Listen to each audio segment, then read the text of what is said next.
So lecture number 7 continued. We have said that how to join the quantities together, how to approximate this equivalent circuit to further step.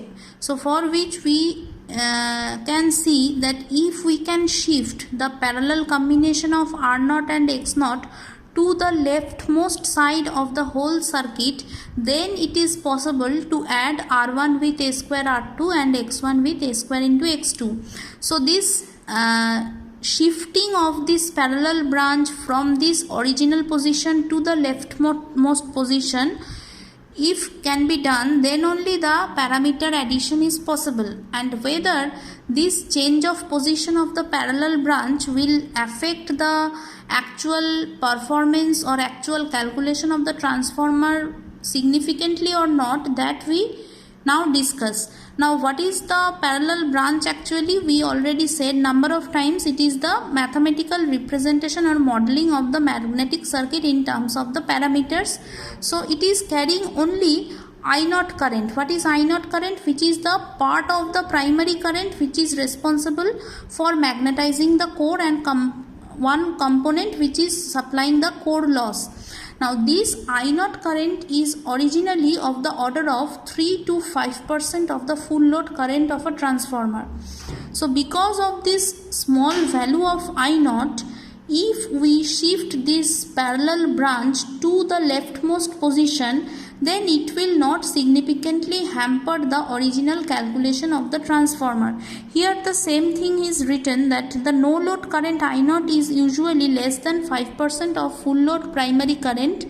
The voltage drop produced by I0 in R1 plus JX1 is negligible for practical purposes. Therefore, it is immaterial that the shunt branch R0 parallel X0 is connected before the primary series impedance or after it.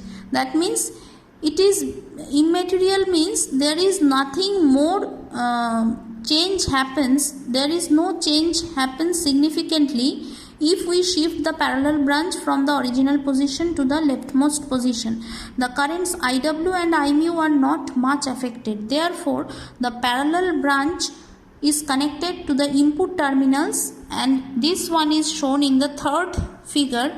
Here it is shown that now the shifting is done, and here initially the parallel branches R0 and X0 is showing, which is carrying the total current as I0. Then we are showing the R1 and X1, and then A square into R2, A square into X2, and the load. So these representation is approximate equivalent circuit of the transformer referred to primary.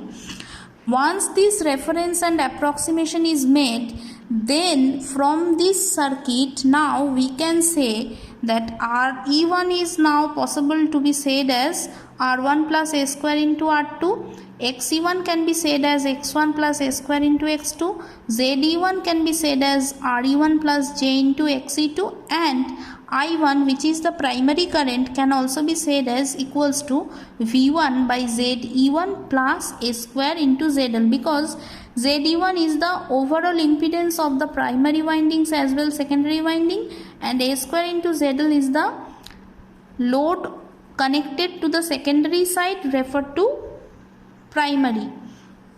Now after that, this is approximate equivalent circuit referred to secondary.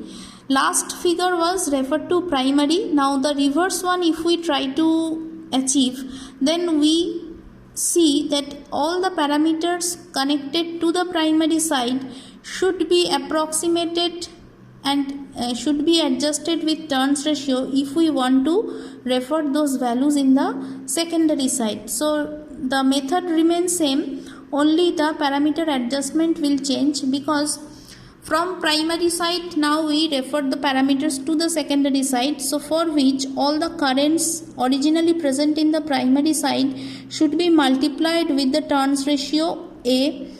All the voltages present in the primary side should be divided by the turns ratio A in the secondary side, and all the quantities with unit ohm should be divided by turns ratio square if we refer the quantities to the secondary side. So keeping those in mind, this circuit together means the circuit as a whole shows the approximate equivalent circuit of the whole transformer referred to secondary side. Here you can see the original parameters of the secondary side remains unchanged and the primary parameters are getting adjusted with proper adjustment of the turns ratio.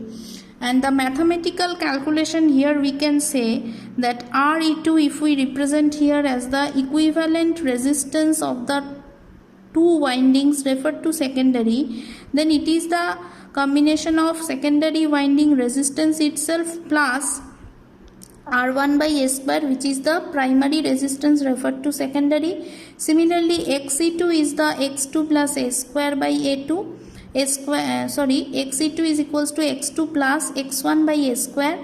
ZE2 should be equals to RE2 plus JXE2, and I2 should be equals to V2 by ZL, which is also can be said as E2 by ZE2 plus ZL.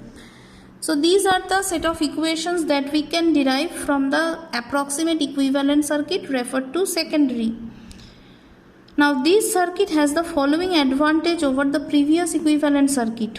What is the set of advantages? The secondary, when the load impedance ZL is removed, the no load conditions are obtained as follows. The secondary voltage V2 is the primary voltage V1 by A, because if there is no load connected, no I2 will flow and the V2 and V1 by A will remain same. So that is why it is written here V2 and V1 by A can be said as same under no load condition. And the secondary current I2 is 0, therefore the primary current A into I1 can be said as equals to A into I0, which is the no load primary current reflected to the secondary. And when the ZL is connected, then the primary applied voltage reflected to the secondary is V1 by A becomes equals to E2, which is said as V2 plus I2 into ZE2. So these are the overall discussions of the equivalent circuit derivation of the transformer. In the next lecture, we will discuss about the phasor diagram of the transformer with lagging power factor or leading power factor. So how the equivalent circuit is derived or why it is derived, you have to explain it with proper explanation or proper logic, how the approximation is made or why it is possible to make the adjustment, what is the significance of this reference, that thing you have to understand from this discussion.